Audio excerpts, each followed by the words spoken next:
everybody, welcome to ePrime for this evening. I am Daedrian. Now, British artist Tefflon has released the latest single from her debut album Island 54.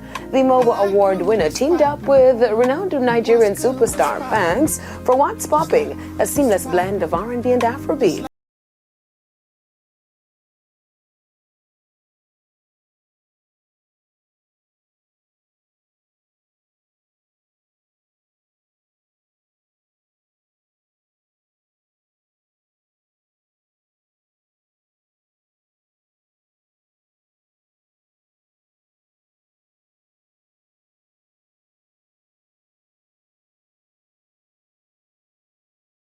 Tefflon says she is no longer working with Donatella and Eugene in any capacity and has directed promoters to contact her. Shinsia enters the Billboard Dance Electronic Digital Sales Songs chart.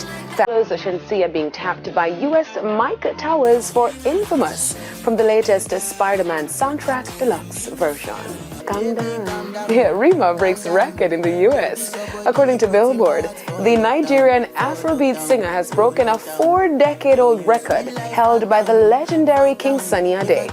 Rima's album Rave and Roses is the longest charting African album in the US and is currently ranked number 137 on the Billboard.